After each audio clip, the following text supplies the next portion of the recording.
Bonsoir mesdames et messieurs. Abidjan a abrité du 27 avril au 1er mai 2023 le Salon international du bétail et viande de l'Afrique de l'Ouest et la foire aux camélidés. Une initiative de la Confédération des fédérations nationales de la filière bétail et viande de l'Afrique de l'Ouest, organisation fêtière régionale de la filière bétail et viande de l'Afrique de l'Ouest. Quels ont été les temps forts de ce salon, le deuxième du genre après l'édition de 2016?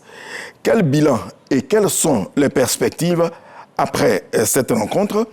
Invité, Roger Boni, il est éleveur, commissaire manager général du Salon international du bétail et viande de l'Afrique de l'Ouest, Sibvao Kamel, FAIR 2023. Bonsoir.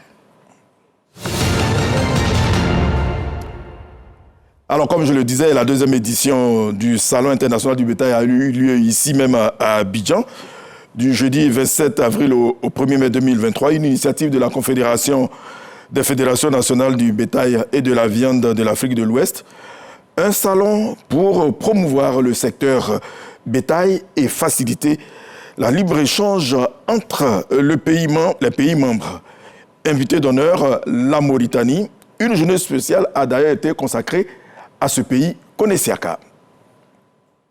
Le Salon international du bétail et de la viande en Afrique de l'Ouest, couplé de la foire aux camélidés, Sibvao Kamel FAIR, a lieu cette année à Abidjan, du 27 au 1er mai au Palais de la Culture de Treichville. Rencontre qui a tenu toutes ses promesses au regard de ces 5 jours d'intenses échanges entre acteurs et partenaires venus de la sous-région. C'est une rencontre de partage de l'expérience et surtout des rencontres des hommes d'affaires. Et partout où les gens se retrouvent, les affaires peuvent bouger là-bas. Thème retenu pour cette édition, chair des valeurs, viande bétail, levier pour accroître le commerce régional et la création d'emplois en Afrique de l'Ouest dans un contexte d'insécurité.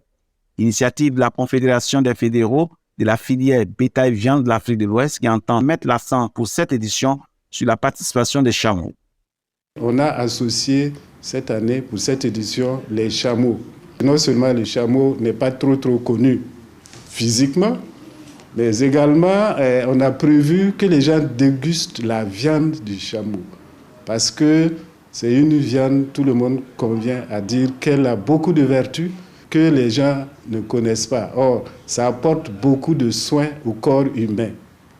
Rencontre qui vise à accroître l'apport de l'élevage dans la lutte contre le chômage, la pauvreté, l'insécurité alimentaire en protéines animales d'origine bovine et caprine.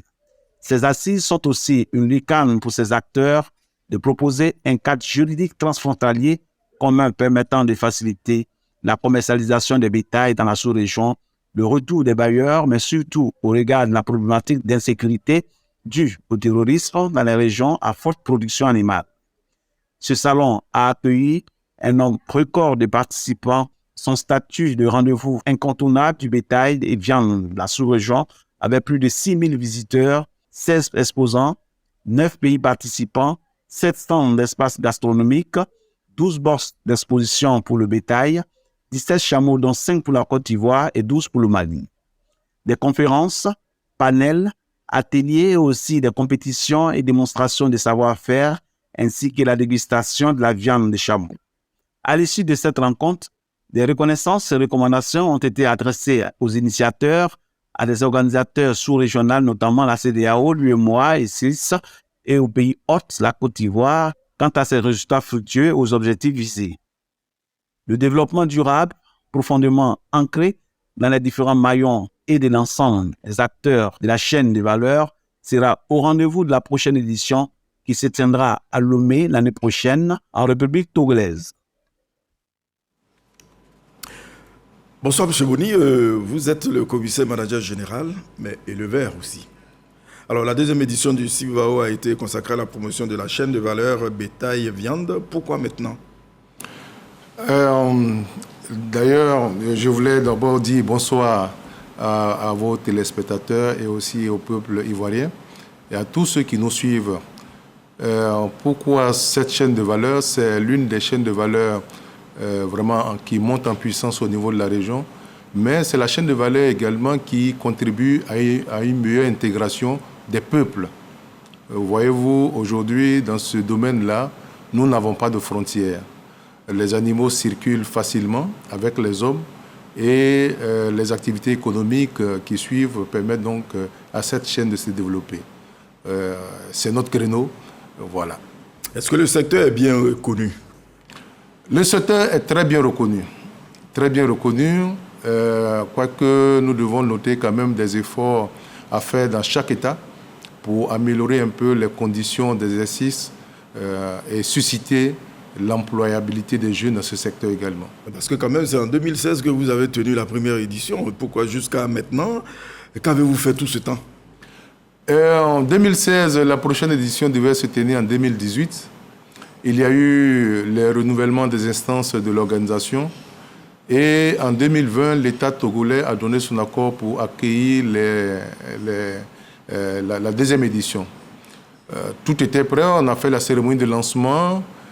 Et quand est survenue la Covid, ah oui. Et depuis lors, il a fallu donc remobiliser les partenaires pour accompagner le processus.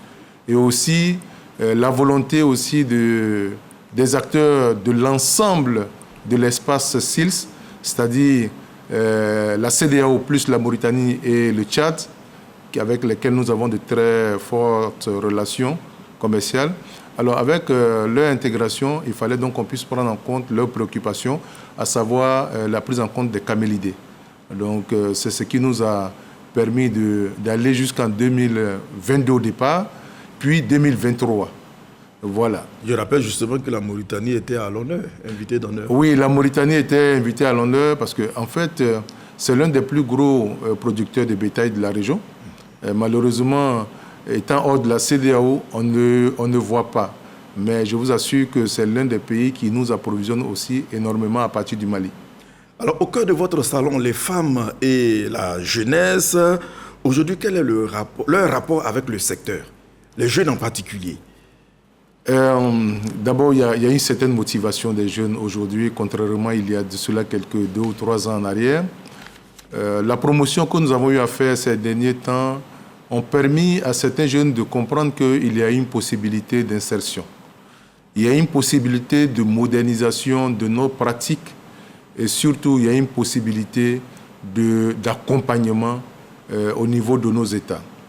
Donc, on a voulu que ces jeunes-là puissent toucher de plus près ces possibilités-là en venant participer donc à ce salon et se faire une idée claire afin qu'ils puissent vraiment suivre la marche de l'évolution du secteur. Alors, il y a quelques années, il y avait quelques malentendus dans cette filière. Aujourd'hui, est-ce que ça va?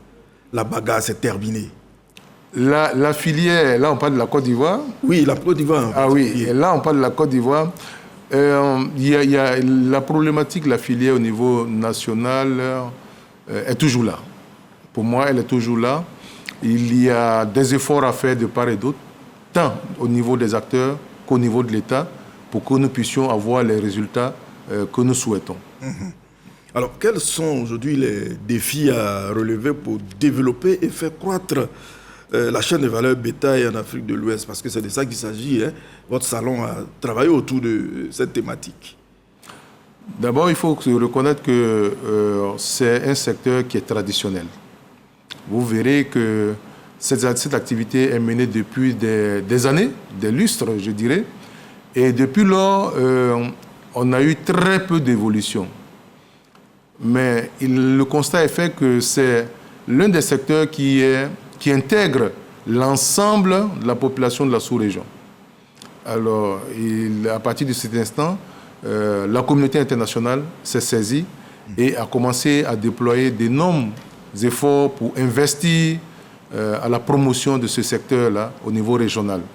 Et c'est ce que nous continuons de faire pour qu'au moins nous puissions arriver à notre auto-satisfaction quant à nos besoins en produits carnés et que les jeunes de la population puissent vraiment tirer fruit de cette promotion. Alors, on va être un peu pratique. Quelle est la composition de la chaîne de valeur bétail et viande? Et combien de corps de métier à peu près on peut avoir? Wow. Le corps de métier, d'abord la chaîne de valeur, comme on le dit, c'est une chaîne. Elle part depuis donc, la production jusqu'à la consommation, en passant par la transformation, la commercialisation d'abord, la transformation, et il y a d'autres aspects qui sont pris en compte, notamment donc, tout ce qui est alimentation, tout ce qui est transport, tout ce qui est nouvelles technologies. C'est vraiment une chaîne. C'est une chaîne et l'ensemble de ces comme ça, des éléments qui constituent ces chaînes-là, il y a des éléments qui sont peu ou pas développés, notamment les questions donc, qui sont liées à la modernisation du commerce, à la traçabilité des animaux de nos élevages, à l'informatisation de tout ce qui est là. Vraiment, il y a encore un champ qui est là pour la jeunesse. Et je pense que cette jeunesse, oui, qui peut prendre leur place. Pour créer de l'emploi pour la jeunesse. Énormément d'emplois. Et d'ailleurs, nous avons demandé, là je reviens à mon pays, la Côte d'Ivoire, nous avons souhaité que l'État puisse vraiment accompagner la dynamique d'insertion des jeunes. Que cela ne se traduise pas seulement qu'en mots, mais en actes. En ayant un investissement fort, en ayant un suivi, parce qu'il ne suffit pas de donner les moyens à la jeunesse pour dire que non, on a investi dans tel. Mais quel est le suivi qui est fait? Quels sont les résultats obtenus? C'est tout cela qu'il faut mettre ensemble pour pouvoir donc arriver à quelque chose qui puisse permettre à notre pays d'arriver au moins à 60% à satisfaire aux besoins à nos besoins. Alors, et au niveau régional, qu'est-ce que vous avez décidé de faire ensemble justement pour assurer l'avenir de ces nombreux jeunes gens? Alors, au niveau régional, nous avons fait d'abord, depuis 2021, une étude sur la question de l'employabilité des jeunes dans le secteur. Et cette étude a été couronnée par des documents projets. Et actuellement, nous sommes dans la phase de mobilisation de ressources pour l'implémentation de cette politique-là dans chaque État. En ce qui concerne, par exemple, la Côte d'Ivoire, les activités qui sont retenues, ce sont les activités liées pour la plupart au commerce et à la transformation de la viande, mais aussi à l'embouche bovine. L'embouche, c'est le fait donc d'engraisser l'animal avant d'aller donc à la consommation. Alors, quelle est la stratégie à asseoir pour assurer la croissance du commerce régional et à la création d'emplois, vu aujourd'hui l'insécurité en Afrique de l'Ouest?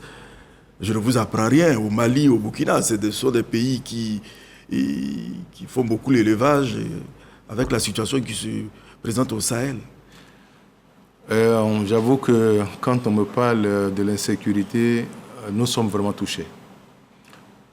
Voyez-vous, pour ce salon, il y a des animaux qui n'ont pas pu arriver à temps.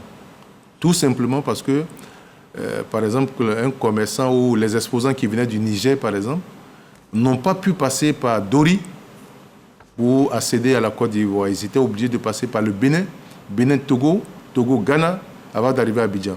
Au moment où ils arrivaient, on était déjà au dimanche. Donc au 30, ils ne pouvaient plus donc venir, alors qu'ils avaient de très beaux spécimens à présenter et à montrer leur savoir-faire au niveau du peuple ivoirien. Et tout cela est dû à l'insécurité que nous avons au niveau de la région. L'insécurité, c'est de tous ordres. Hein. Nous avons certes le terrorisme, mais il faut noter aussi l'insécurité politique. S'il n'y a pas une politique adéquate dans les pays, si nous avons,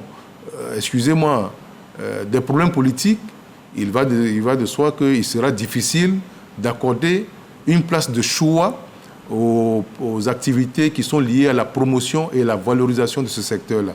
D'où notre cri de cœur à travers le thème que nous avons choisi, afin que les politiques s'en saisissent et que ces politiques-là puissent nous apporter le soutien nécessaire, l'accompagnement nécessaire pour aider la population, pour alimenter convenablement la population régionale. Alors, les cas de vol et d'abattage clandestin de bétail, vous en avez parlé. Comment l'éradiquer? On dit toujours, il y a l'un de nos aînés qui nous disait que c'est vrai, chaque jour on lutte contre le voleur, mais le voleur il a toujours de l'imagination pour avancer, on ne peut que réduire. C'est la même chose. Au niveau des abattages clandestins, ce que nous avons préconisé, c'est d'abord la lutte doit commencer auprès des ménages.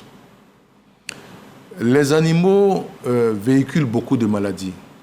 Et la seule manière pour un État de s'assurer de la qualité de ce qui va dans nos assiettes, c'est que ces abattages se passent devant les services compétents dans chaque État afin que l'autorisation soit accordée pour la vente. Malheureusement, nous avons donc ces cas d'abattage clandestin, justement parce qu'il y a les cas de vol. Quand vous volez, vous ne pouvez pas aller dans un abattoir où tout est filmé, où on garde les traces, où on sait qui a abattu quel animal, ainsi de suite. Et la population trouve ces viandes-là dans leur assiette, des fois très moins chères, mais il faut se poser des questions. C'est pourquoi nous recommandons toujours à la population d'aller vers des places qui sont agréées, de voir que les animaux sont estampillés selon donc l'origine, tout est estampillé, et que, si je prends le cas d'Abidjan, le district d'Abidjan qui contrôle donc cette activité en collaboration avec le ministère des Ressources, et que tout ce qui est prévu soit respecté. C'est la seule manière. Alors, l'événement a été couplé avec la première édition de la foire au Camélidé, une initiative de l'Association ouest-africaine du commerce transfrontalier des produits alimentaires, agro-silvopastoraux et halieutiques. Elle regroupe les 15 pays de la CEDEAO, en plus du Tchad et de la République islamique de Mauritanie, vous l'avez dit. Chameaux et dromadaires au bord de la lagune de Briey, à quelle fin? C'est toujours la promotion. Dans notre espace, nous avons assez de dromadaires qui sont malheureusement méconnus au niveau donc des pays côtiers, qui restent les plus forts consommateurs en termes de viande. Et nous, au niveau de l'AOTA, nous avons pensé que la promotion de ces animaux qui sont exceptionnels sur tous les plans, sur le plan diététique, sur le plan sanitaire, c'est un animal exceptionnel. Et donc la promotion de cet animal auprès des pays côtiers serait un atout et donnera donc la chance de choix aux consommateurs quant aux produits qui leur sont présentés. C'est ainsi que cette année, avec l'AOTA, nous avons donc promu cette activité de camélidé qui était une activité dévolue exclusivement à l'AOTA. Donc les deux associations, la Cofenabevi et l'AOTA, se sont mis ensemble pour faire donc ce qu'on appelait le Sivao Camel Fair. Et vraiment, l'attraction était vraiment pour les chameaux au niveau donc, de l'exposition. Et la dégustation, je vous assure, jusqu'aujourd'hui, les gens commencent, on est en train de chercher même comment installer donc, un espace dédié à la vente donc, des chameaux et des dromadaires au niveau donc, de la Côte d'Ivoire. Justement, l'on parle de vertu du lait et de la viande de cet animal-là, du chameau et du dromadaire, pour la sécurité alimentaire même des populations. Effectivement, la science, ça ce n'est plus maintenant moi qui le dis, mais c'est la science qui l'a démontré, que le lait de chamelle est plus proche du lait maternel des humains que le lait de vache, par exemple. Au niveau de la viande, vous savez que le corps, pour fonctionner, a besoin de cholestérol. Malheureusement, il y a beaucoup de, on va dire, du mauvais cholestérol dans la plupart des produits que nous consommons. Par contre, dans le chameau, c'est du très bon cholestérol qui est utile pour le développement du corps. En plus de cela, la graisse, c'est de moyens thérapeutiques, donc pour différents maux. Et les visiteurs ont pu vraiment s'en apercevoir parce que c'est quelque chose de magique. Ceux qui ont payé les produits qui étaient exposés par les acteurs qui étaient là, jusqu'aujourd'hui, ils en demandent. Malheureusement, après 2 jours seulement, il n'y avait plus de produits. Il n'y avait plus de produits. La qualité oblige. La qualité oblige.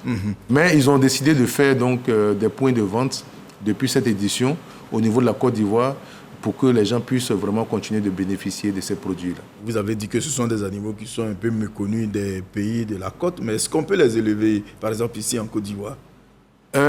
Aujourd'hui, la science évolue, mais il faut reconnaître que ce sont des animaux qui sont habitués à des conditions très dures, qui est le Sahel.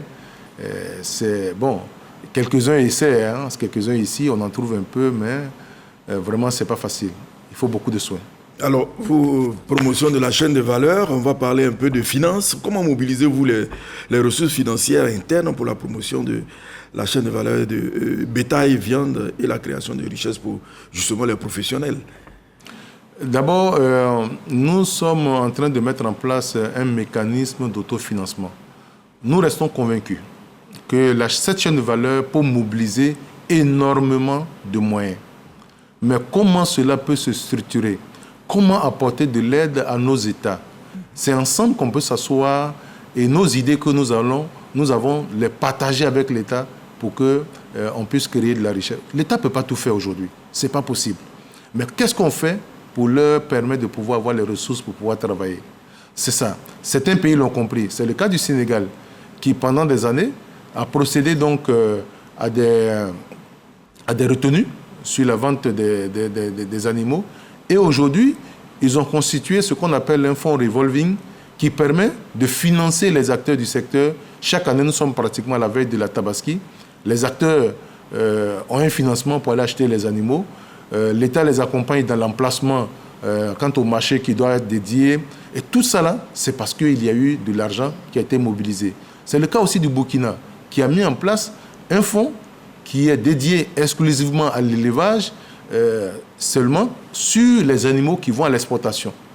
C'est un prélèvement qui est fait et ce prélèvement va dans un fonds qui alimente une caisse pour financer les activités du secteur élevage au niveau du Burkina. Il en est de même au Mali et au Niger. Donc, tout est possible. Nous savons que nous pouvons créer de la richesse, pourvu que l'État, nos États nous accompagnent. Et je pense bien qu'on est plus loin de pouvoir trouver donc les ressources nécessaires à travers les différents projets que nous sommes en train de proposer aux différents États. Mais il y a l'État, mais il y a aussi les établissements financiers. Comment collaborez-vous avec ces structures? Parce qu'après tout, vous êtes des hommes d'affaires. Alors, je disais que c'est un domaine traditionnel. Et comme vous le savez, le domaine financier aussi obéit à des règles. Ce qui a fait que le secteur a été très peu soutenu par les établissements financiers. Aujourd'hui, nous sommes en train de construire un système qui pourrait donner donc l'assurance aux établissements financiers afin d'accompagner le secteur.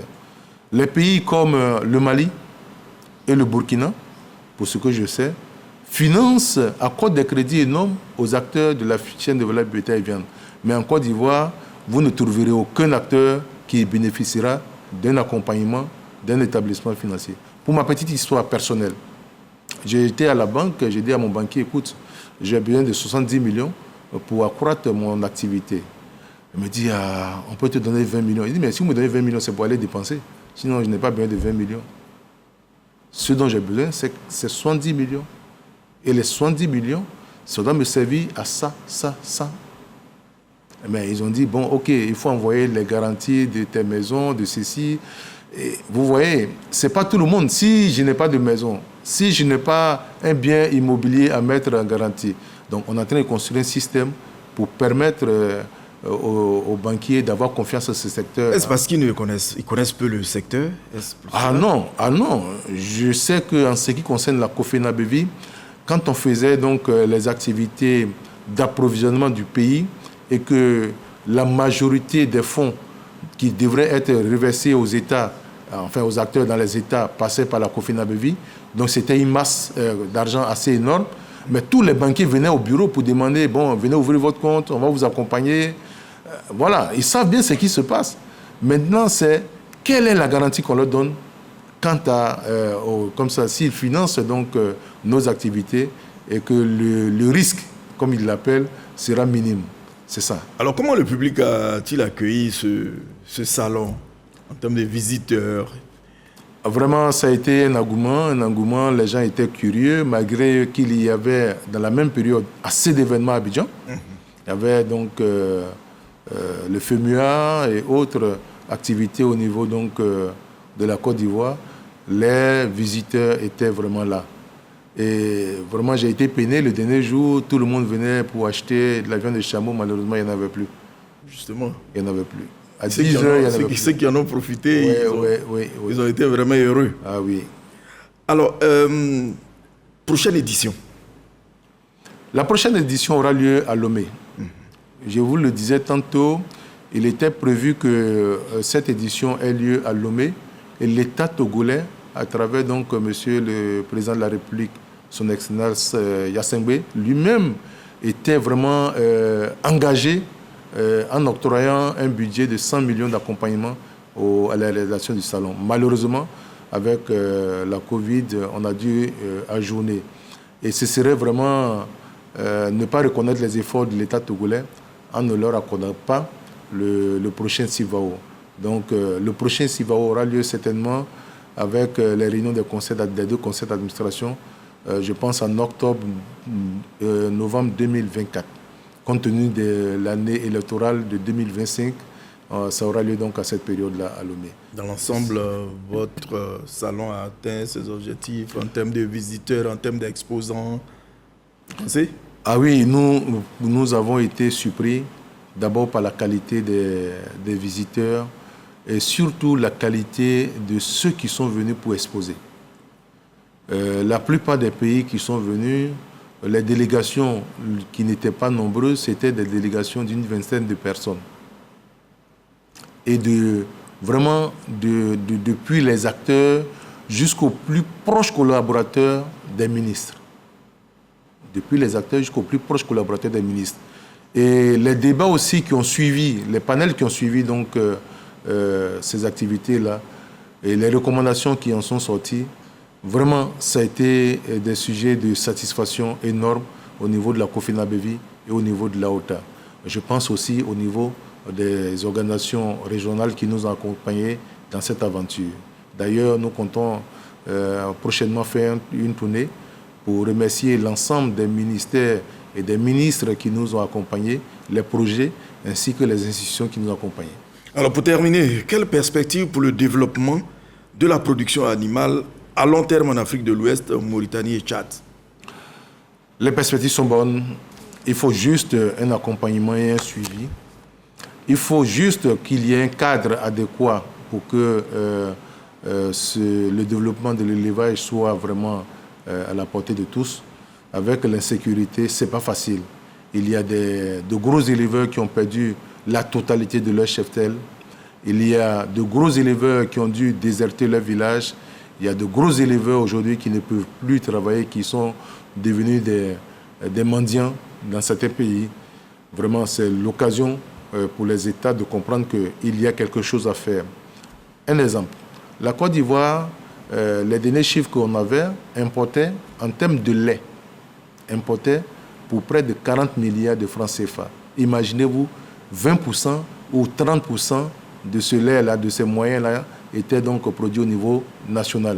Quelle allait être la répartition auprès donc des ménages et de ceux qui font cette production? Voilà. Donc le potentiel est là. Il faut juste un accompagnement, il faut juste un soutien. Merci M. Boni. Cette émission est terminée. Roger Boni, éleveur, commissaire manager général du Salon international du bétail et viande de l'Afrique de l'Ouest, CIVAO Camel Fair 2023, est venu sur notre plateau pour établir le bilan du salon et les perspectives pour le secteur. Merci d'être passé nous voir. C'est moi qui vous remercie. Bonne suite de programme sur RTI 1. Bonsoir.